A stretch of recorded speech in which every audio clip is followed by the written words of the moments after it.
We'll now hear an argument on the second question presented in this case. Mr. Hallward-Driemeier.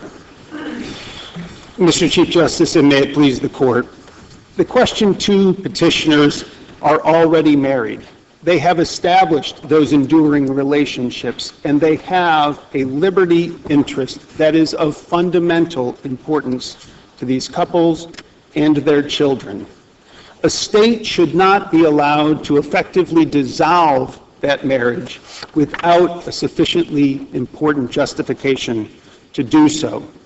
These petitioners have built their lives around their marriages, including bringing children into their families, just as opposite-sex couples have done. But the non-recognition laws undermine the stability of these families, though the states purport to support just such stability. I was somewhat surprised by the arguments you made in your brief, because they are largely a repetition of the arguments that we just heard with respect to question 1. I thought the point of question 2 was whether there would be an obligation to recognize a same-sex marriage entered into in another state where that is lawful, even if the state itself constitutionally does not recognize same-sex marriage. I thought that's the question in question 2. Am I wrong? It is the question in question 2.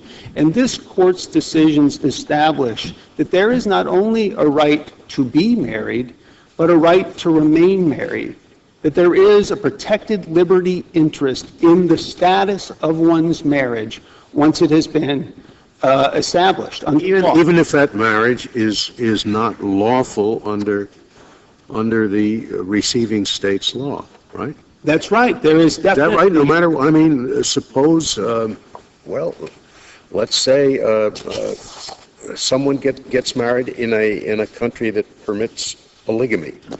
Does the state have to acknowledge that marriage? Well, of course, the state could assert justifications for not doing so, and I think there would be justifications for not recognizing. What would the justification be? That it's contrary to the state's public policy, I assume, right? Well, no, Your Honor. I think that the justification would be that the state doesn't have such an institution.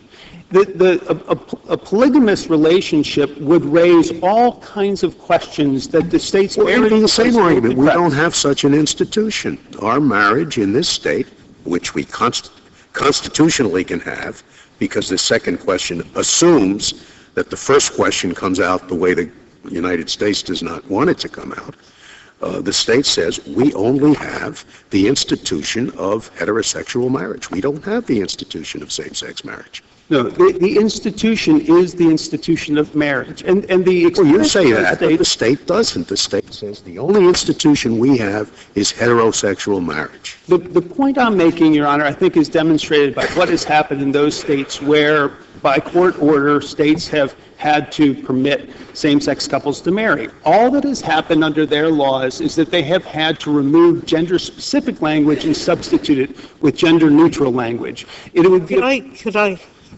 because I don't, if you want to finish answering Justice. I was going to say that plural relationships raise all manner of questions that are not addressed by the state's. Well, what if it's not a plural relationship? What if one state says that individuals can marry at the age of puberty? So a 12-year-old female can marry. Would another state be obligated to recognize that marriage? I think probably not, that the state would have, in that instance, a sufficiently important interest in protecting the true consent of the married person. And most states don't recognize minors' ability to consent, certainly not to something that is as important as marriage.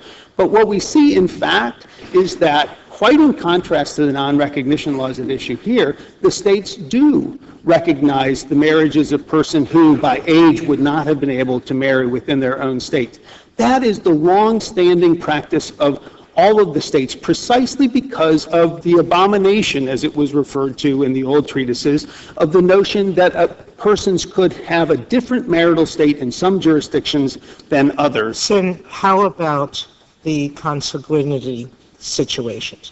Well, virtually all states would recognize cousins through marriage, getting married.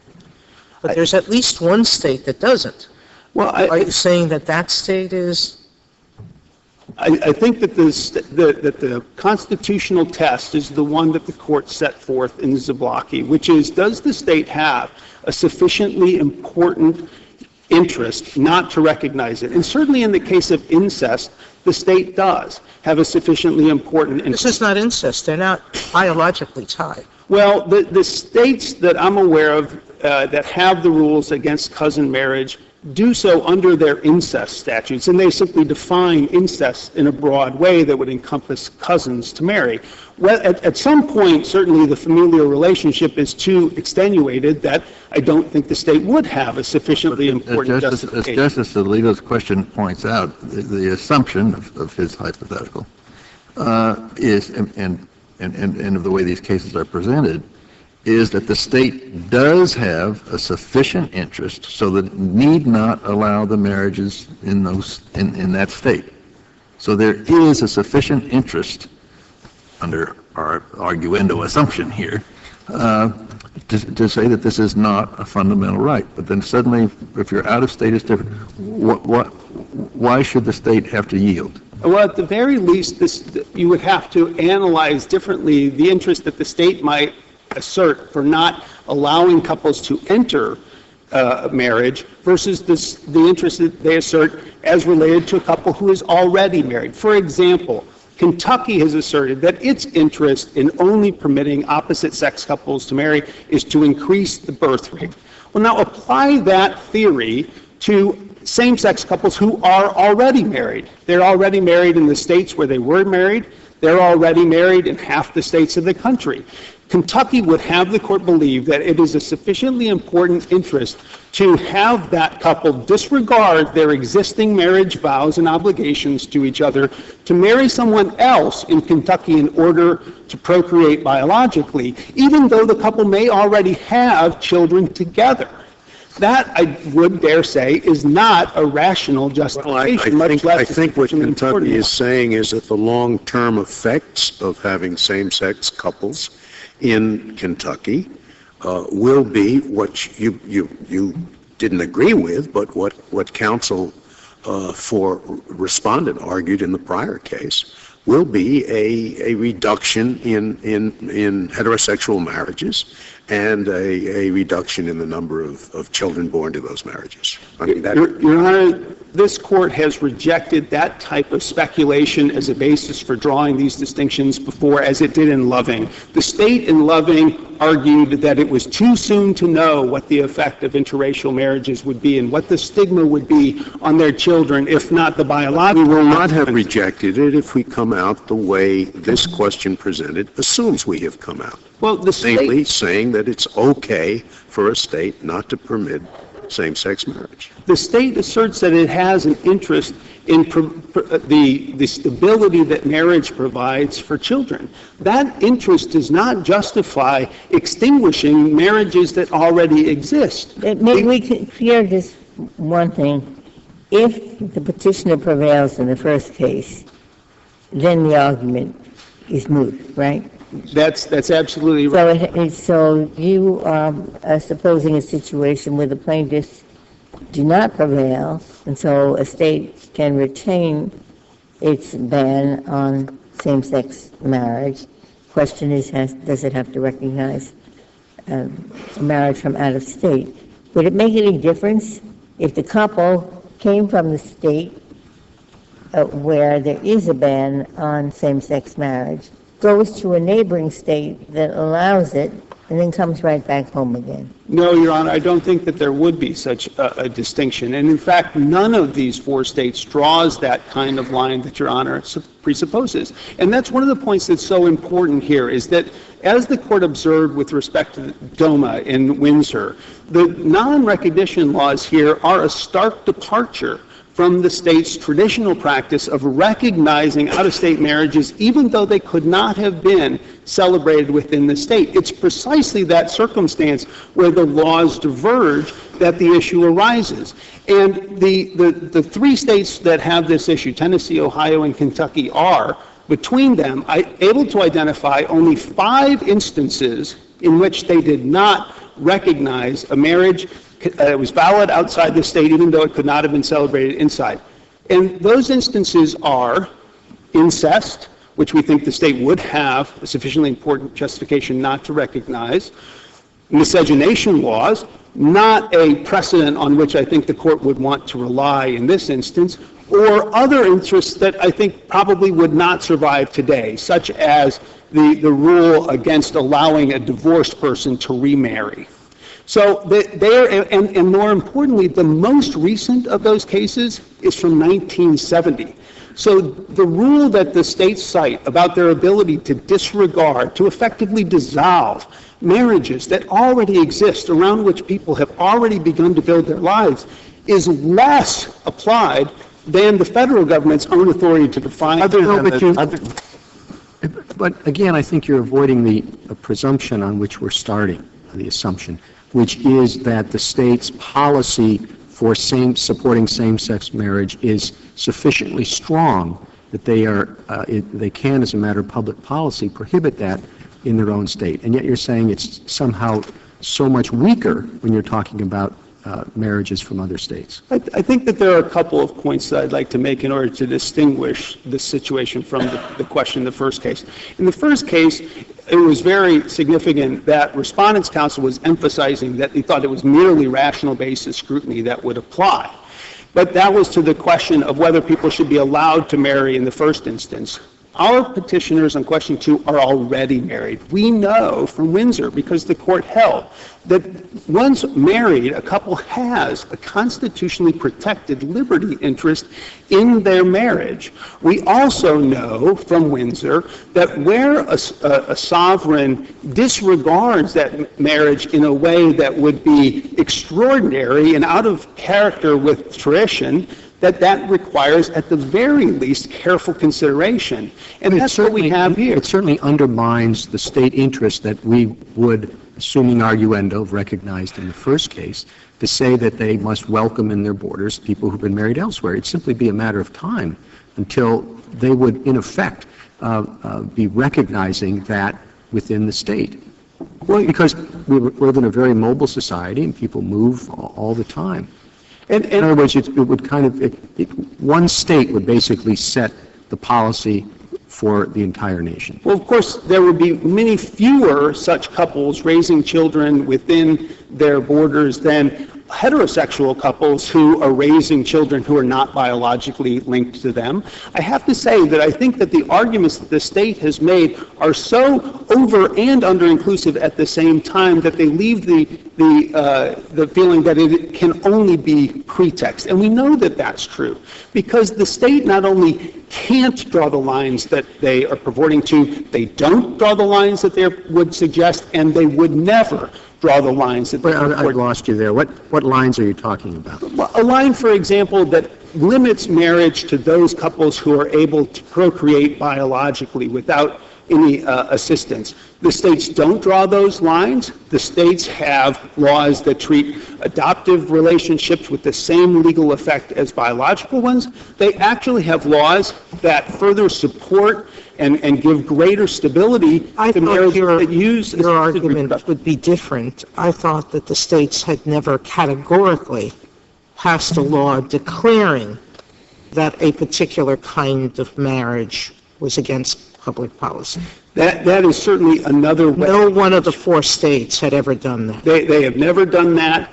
Until the DOMA issue came up. These laws are out of character, unprecedented in the language of Romer in many respects. You're saying that the laws in some states, the states that you're referring to that recognize only opposite-sex marriage, are pretextual? Their non-recognition laws are pretextual, yes, because the long-standing practice of these states is to recognize marriages that are validly celebrated elsewhere precisely because of other than the distinction, we have the distinction between same-sex marriage and opposite-sex marriage. What is the next most dramatic variation that exists in the marriage laws of the states? Well, at the time, certainly interracial marriage. At the present time, what is the next most dramatic difference? Well, I think that, if I could, the anti-miscegenation laws actually are the closest analogy. But what's different between them, if I could, because it goes to Justice Sotomayor's question, and I'll try to answer yours. Well, I had asked a simple question. At the present time, what is the next most dramatic variation in the marriage laws of the states? It probably is age. And what's the range? I think it goes from 13 to 18. But as I said before, the tradition of the states, the issue does not come up that much, but the tradition of the states is to recognize a marriage that was entered into by someone of an age that could not have been entered within the state because of the nature of the marriage once it's established, recognizing that the fundamental nature of that relationship is not one that the state should put us under. Well, I thought you answered me earlier that a state could refuse to recognize a marriage contracted in another state where the minimum age was puberty. Well, they could, and I do believe that if in the individual case it was shown that it was because of lack of consent, the state could decide not to recognize the marriage. But with respect to the categorical nature... Shown, I think the presumption would be in such a state that someone age 13 can't consent. That age 13, I think probably you're right. But if it is a matter of 15 instead of 16, that the courts probably would recognize it, especially if, in reliance on their marriage, the couple had already conceived of a child. It would do no one any good to destroy that marriage and the stable environment that it might provide for the children, just as it does no one any good. It certainly doesn't advance the interest of the children of opposite-sex couples to destroy the marriages that provide stability to the children of same-sex couples who are already married under the laws of other states. I think your argument is pretty much the exact opposite of the argument of the petitioners in the prior case. The argument that was presented against them is, you can't do this, we've never done this before, recognize same-sex marriage.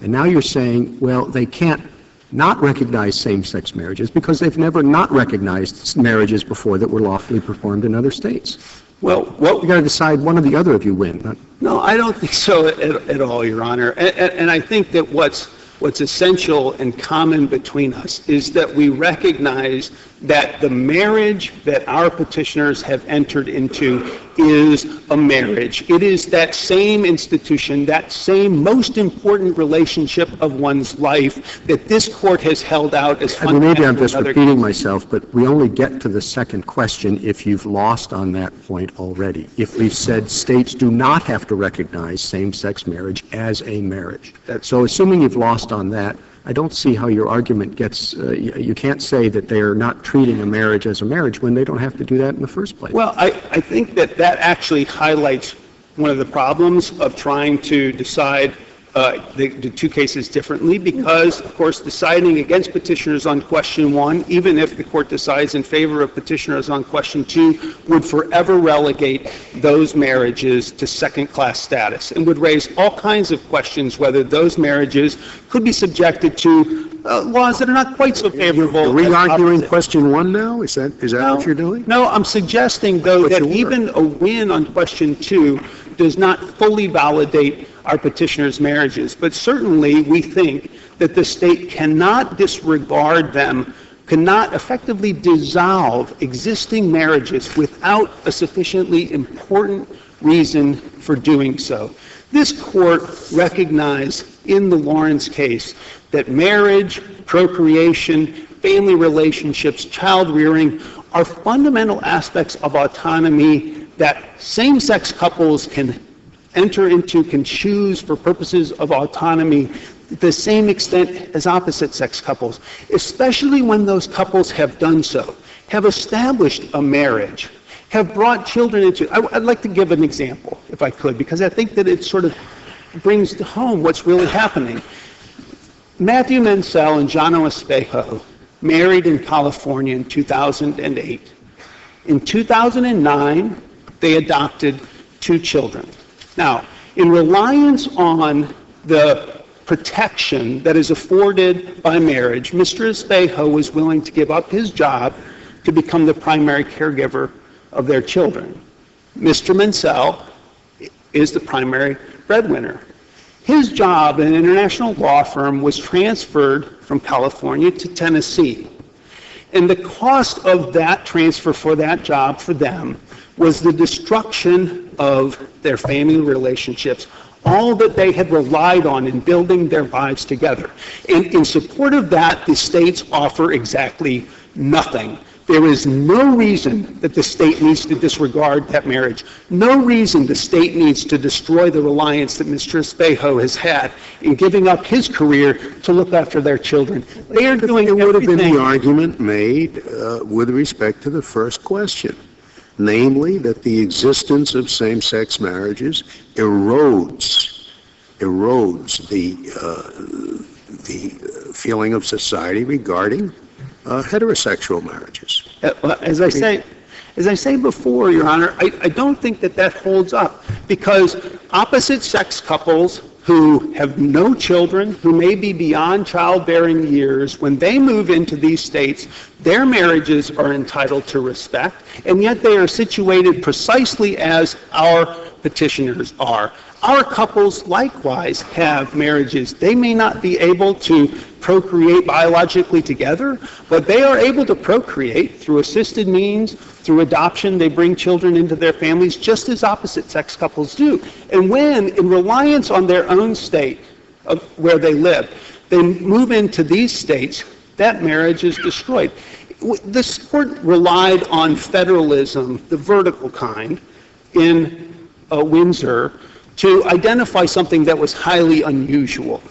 In this case, it's horizontal federalism, I think, that identifies something that's highly unusual.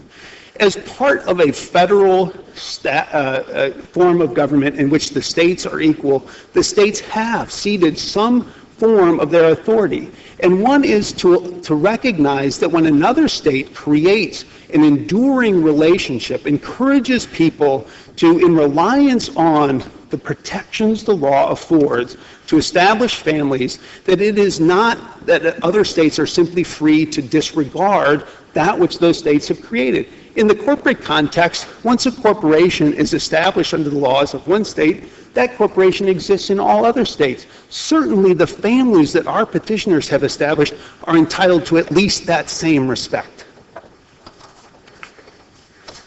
I think that, Your Honor, it is quite interesting to note that in the first argument, Michigan was forced to argue some positions that I think are quite astonishing, that the state could limit marriage to couples who are capable of procreation without assistance, or indeed that it could abolish marriage altogether. It's our clients who take marriage seriously. They took vows to each other and bought into an institution that, indeed, as this court has said, predates the Bill of Rights, that is the most important and fundamental in their lives, and the state should offer something more than mere pretext as ground to destroy it. The state's rationale is we treat outsiders the same way we treat insiders. Well, thank you. They certainly have offered that. But what the state ignores is that these so-called outsiders are already married. The state, it's true, says, well, we have same-sex couples in our state and we don't allow them to marry, so we're going to treat you the same way. Well, they ignore that our clients have already formed those relationships. And I think that it would be, in terms of the interests that distinguish between the two questions, it's helpful to think again, perhaps, about heterosexual couples. We don't think that a state could limit marriage to only those couples who are capable of procreation. We don't think it could preclude marriage by women who are 55. But it would be quite a different and distinct constitutional violation for the state to dissolve the marriages of opposite-sex couples when the woman reaches 55. I don't think that that's constitutionally permissible. The states don't do that, and of course they never would do that, because the essential protection against arbitrary laws is that the majority has to live under the same laws that they would subject the minority to, and there is no chance that the majority would subject themselves to such a law as that. I'd like to reserve the remainder of my time. Thank you, counsel. Mr. Whalen? Mr. Chief Justice, may it please the Court. The 14th Amendment does not require states with traditional marriage laws to recognize marriages from other states between two persons of the same sex. What about Article 4? I'm so glad to be able to quote a portion of the Constitution that actually seems to be relevant. Full faith and credit shall be given in each state to the public acts, records, and judicial proceedings of every other state. Now, why doesn't that apply? Your Honor, this Court's cases have made clear that the Court draws a distinction between judgments between states and the laws of each state. And the reason, in part, that the Court's decisions have said that is that otherwise each state would be able to essentially legislate for every other state. Public acts, it would include the act of marrying people, I assume. My understanding of this Court's decisions is the reference in the Constitution to public acts is each state's laws. So there's nothing in the Constitution that requires a state to acknowledge even those marriages in other states that are the same. That's essentially correct, Your Honor. Really? Under this Court's decisions, that's essentially right. There has been, under the jurisprudence with regard to Allstate Insurance and Alaska Packers and so forth, that there's a minimal due process requirement to decline to apply in other states. We can say the only marriages we acknowledge in New York are marriages concluded in New York. Is that possible? I'm sorry? I don't New York can say the only marriages we acknowledge in New York are those marriages that have been made under the laws of New York. Yes, Your Honor. Really? If I'm understanding your question correctly. What case is that? What case would you cite to support that proposition? I'm not sure if I understood the question correctly, Your Honor. He said, I already have several cases to read. I might as well get another one. But what is the case that holds that the state of New York has the right to recognize only marriages made in New York? And if you're married in Virginia, New York has the constitutional right to say, we treat you as if you weren't married, whoever you are. I did misunderstand the question. My understanding of the question was whether New York could decline to recognize an out-of-state marriage that did not comport with New York's law. That's not what I said. Because it is clear that if the law of the two states is the same that was used against Fetter, the state cannot say, we won't apply the other state's law, even though it's the same as our own. Even though it's the same as ours? Yes. Well, like New York, for example, I happen to know, has a law that a federal judge from Washington couldn't marry someone. I mean, you can get married to your own wife, but you can't marry two other people. But the District of Columbia has the opposite law. So if I marry two people in Washington, D.C., and they happen to move to New York, you're saying that New York doesn't have to recognize that marriage because it doesn't comport with the marriage of New York. Is that your point? I think that's... And then what case says that? I think there are a few people going to get nervous about this. My answer is based on essentially this Court's decision in Nevada versus Hall, because the state's own law sets its own policy, and the other state's law would be in conflict with that state's policy. And here the policy would be, we distrust federal judges from outside the state. And even that they would get away with, in your view. Because I'm next going to ask, and what is the difference between that kind of policy and the policy that says, well, we don't recognize the gay couple's marriage for the reason that we fear that if gay couples get married, even if they have children and adopt them, and even if we allow people who are not gay to get married and they or don't have children, despite all that, this policy, which I've had a little trouble understanding, warrants not recognizing. No, did you follow that question? It's a little complicated. I probably did not, but I'm going to try to answer. I think the underlying focus is not just that there's a policy, but that there's a legitimate policy. And as this Court's questions earlier indicated, I proceed now on the assumption that the Court has decided the first question in the state's favor and has determined that, indeed, the state's policy to maintain a traditional man-woman definition of marriage is indeed legitimate, and we obviously agree that it is, and the court should so decide. So None of this has anything to do with Article 4, right? None of this has anything to do with Article 4. Full faith and credit, right? Full faith and credit provides the background for the states to be able to assert that indeed we have the right to decline to recognize the out-of-state marriage based on the out-of-state. You're making a distinction between judgments. Full faith and credit applies to judgments. You can't reject a judgment from a sister state because you find it offensive to your policy. But Yes, Your Honor. full faith and credit has never been interpreted to apply to choice of law. Yes, Your Honor. That's the distinction. Yes, Your Honor. And so in essence, by deciding whether or not to recognize another state's marriage, the state is deciding whether or not to recognize the other state's law under which that marriage was performed. I'm sorry, you don't see a fundamental difference between creating a marriage and recognizing a marriage? You don't think there's any difference in terms of the rights of people? If states regularly don't say that the prerequisites to marriage in our state are not necessarily against public policy, and they have said it for age differences, they have said it for a lot of things, why would the gay marriage issue be so fundamental that can lead them to exclude a whole category of people from recognition? It goes, Your Honor, to the essence of what I think, in fact, both questions before the court today get at, and that is the fundamental notion of what marriage is. And let me answer the question, if I could, in this way.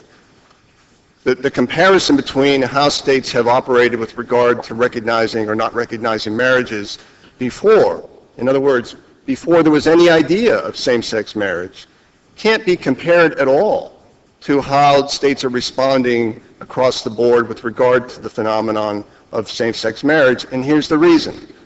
Commentators have observed that when all states were on the same page about what marriage is, that's where the place of celebration rule evolved from. That every state had the same definition, every state shared the same interests, and so there was the liberal policy of recognizing marriages from one state to the other. You think marriage decrees are closer to laws? I'm sorry? You think marriage decrees are closer to laws than they are to judgments? I mean, you need to get a judgment to divorce. And I think that, in my mind, that makes the decree much closer to a judgment than it does to a law. I think that the performing of a marriage is closer to laws because, in essence, when the marriage is performed, all the rights that flow from that state's laws evolve to that couple. And it's different than judgments, and so does not deserve the same kind of treatment that judgments would under the full faith and credit jurisprudence because of the reason that this court has drawn. That so what is an order under the Constitution or an act under the Constitution that's not a judgment? I didn't catch the first part of your question, Your Honor. How do you separate out the terms that Justice Scalia gave you? They're not all judgments. No. Three different terms were used, or four different terms were used. Acts, records, and judicial proceedings is what I understand, Acts, what I recall, and my understanding of the court's jurisprudence has been that refers to laws and records and judgments of another state. And marriages have always been treated as a conflict of law matter. Throughout all the years, in fact, it gives rise to the entire conflict of law doctrine on which petitioners rely here, which is Joseph Story's commentaries on the conflict of laws. This second, outside of the present controversy, when was the last time Tennessee declined to recognize a marriage from out of state? Any marriage, Your Honor? Any marriage. 1970 is the last one that I could point to. That involved a stepfather and a stepdaughter. I would hasten to add, though, because of what I was starting to describe with regard to how we got to this point, while while states were all playing along under the same definition of marriage, what they confronted in an unprecedented fashion was some states changing the rules of the game, if I can extend the metaphor. And But they weren't playing along with the same definition. There have always been distinctions based on age and family relationship, so they weren't playing along under the same definition. And still, despite that, it apparently is quite rare for a state not to recognize an out-of-state marriage. It was and is quite rare so long as we're talking about what marriage is, so long as we're talking about the fundamental man and woman marriage. And that's my point, is that as soon as states were confronted with the reality that some states were going to redefine marriage or expand the definition of marriage to include same-sex couples for the first time, then it's unsurprising that they would determine, in keeping with their own laws, that they would not recognize those other states' marriages. This second question puts both you and Mr. Hallward-Driemeier in a very unusual situation, because first of all, we have to assume that this first question has been decided against the petitioner, or we wouldn't get to the second question. So we have to assume that we would hold that a state has a sufficient reason for limiting marriage to opposite-sex couples. And Mr. Hallward-Driemeier acknowledged that a state could refuse to recognize an out-of-state marriage if it has a very strong public policy against that marriage, if it's a polygamous marriage, if it's a marriage of very young individuals. So the question is whether there could be something in between. So there's a sufficient reason for the state to say we're not going to grant these licenses ourselves, but not a strong enough reason for us not to recognize a marriage performed out of state. I suppose that's possible, isn't it? Well, let me answer it this way, and hopefully I'm answering your question in doing so. Let me be clear. The justifications that have grown over time and the requirement for a strong public policy reason to decline to recognize a marriage have grown up around the man-woman definition. Our position is that so long as we're talking about a marriage from another state that is not the man-woman definition, that it is simply the state's interest in maintaining a cohesive and a coherent internal state policy with regard to marriage that justifies not recognizing those marriages.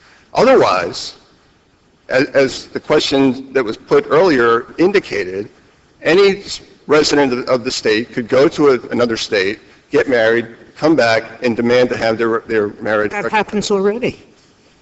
People who are not permitted to be married in a lot of states go and do that, and they come back to their home states, and the home states follow the rule of marriage celebration.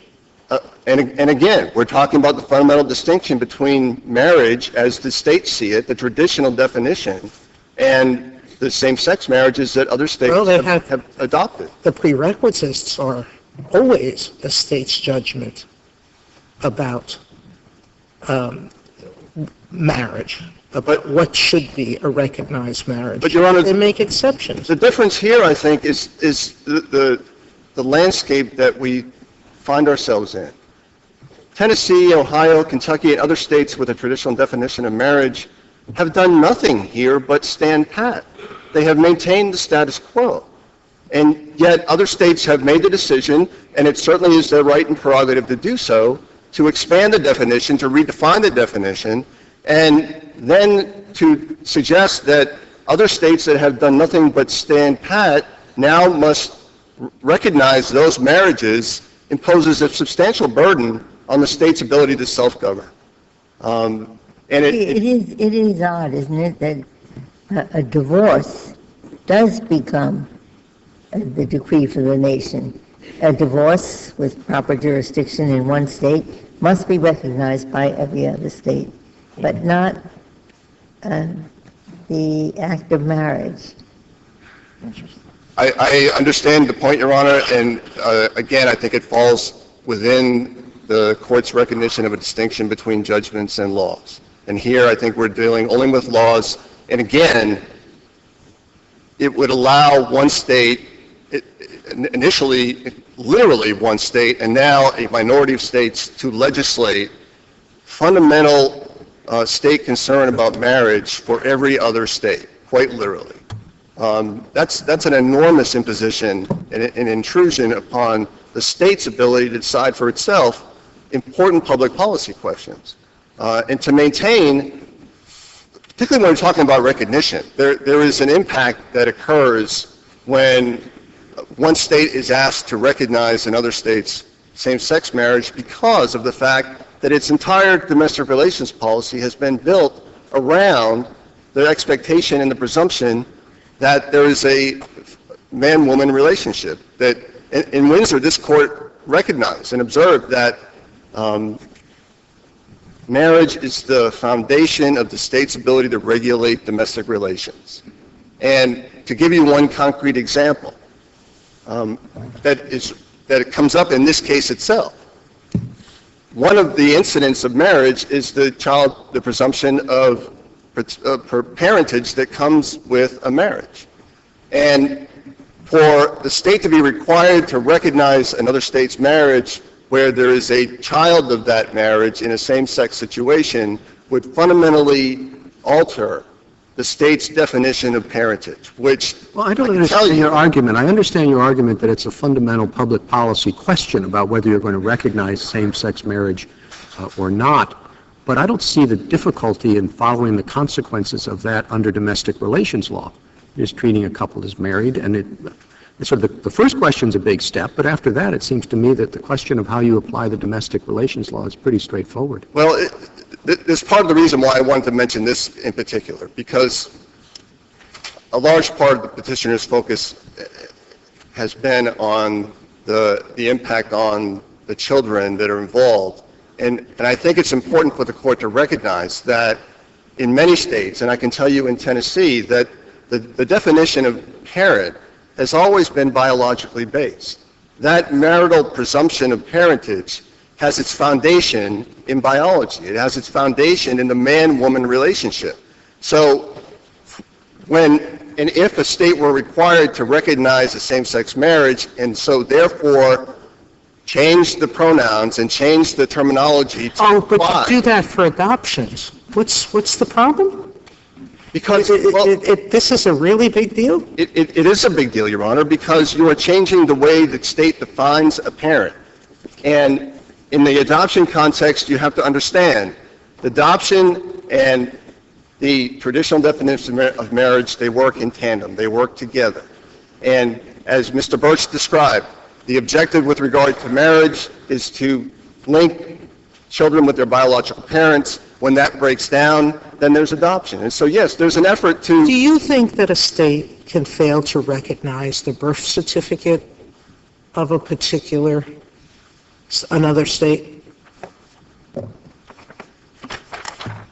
I'm not... Or just that. Do you think the word records in the Constitution includes birth certificates?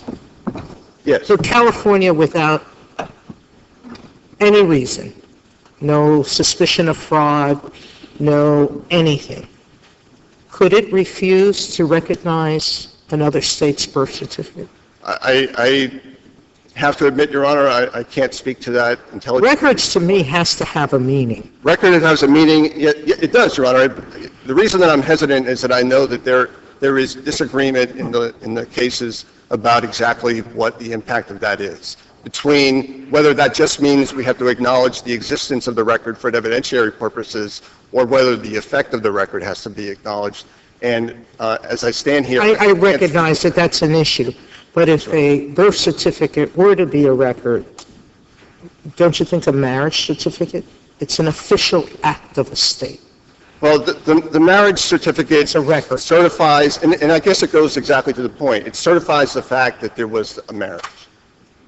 I think that the laws that allowed that marriage to occur when they are different fundamentally with the laws of a state like Tennessee preclude the application of that same principle from one state to the other.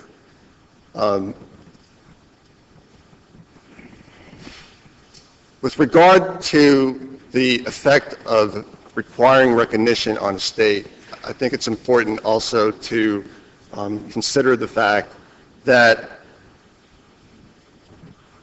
petitioners have complained about the impact that it has when they move from one state to the next with regard to the rights that they enjoyed under the marriage as it was defined in New York, for example, or California.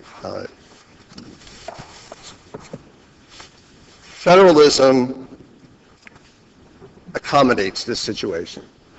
It is the strength of our federal structure to accommodate the very difference of viewpoint and the very difference in approach that this fundamental debate that we're having about same-sex marriage generates.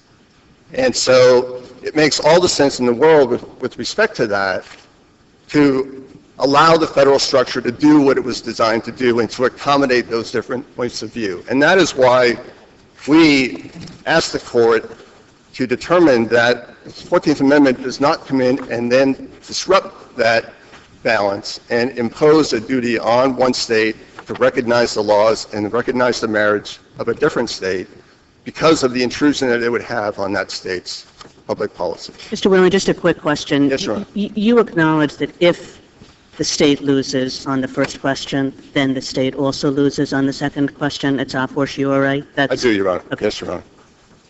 If there are no further questions, we ask you to affirm. Thank you, counsel. Mr. Hallward-Driemeier, you have 5 minutes left. Thank you, Your Honor. If I may start with the assertion that Tennessee law has always rooted parental relations in biology. That is not so. Tennessee law, and I'm going to quote from Chapter 36, it's 68.3.306, referred to on page 15 of our reply, provides that a child born to a married woman as a result of an artificial insemination with consent of the married woman's husband, the father is deemed the legitimate child of the husband and wife, though the husband has no biological relationship with the child. Tennessee, in other words, just as it does with adoption, reinforces the bonds of parent and child irregardless of biology, as long as the couple is of opposite sexes.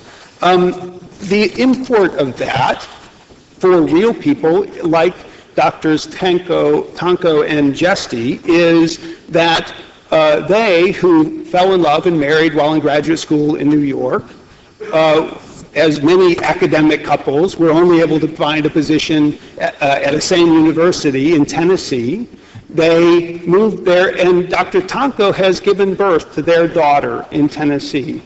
Now, as a result of the non-recognition laws, when, as occurred last week, their daughter is hospitalized, Tennessee would treat Dr. Jesty not as mom, but as a legal stranger, with no right to visit her child, no right to make medical decisions for her. These laws have real import for real people.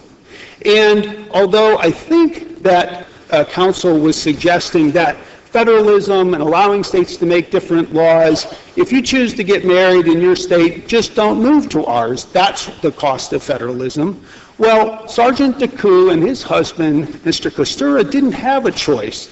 The United States Army moved them to Tennessee, and given the location of Army bases in this country, it's almost a certainty that anyone serving in the Army for any length of time will be stationed at some point in a state that would dissolve their marriage as a matter of state law. I want to get back, Justice Sotomayor, to your comment about categorical and how unprecedented it is. Because even in the age of anti-miscegenation laws, the states would give effect, for some purposes, to interracial marriages, such as for purposes of a state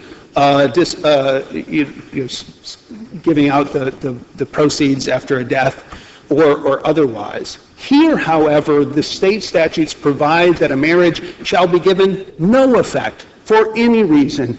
Even Jim Obergefell's husband's death certificate will not reflect the fact that he was married or the name of his husband.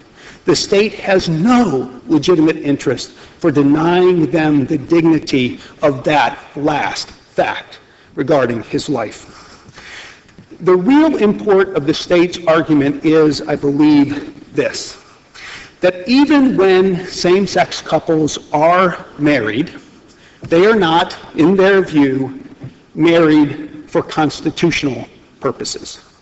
That the states can discriminate against these marriages even in ways that the Constitution would not permit the states to disregard the marriages of opposite-sex couples.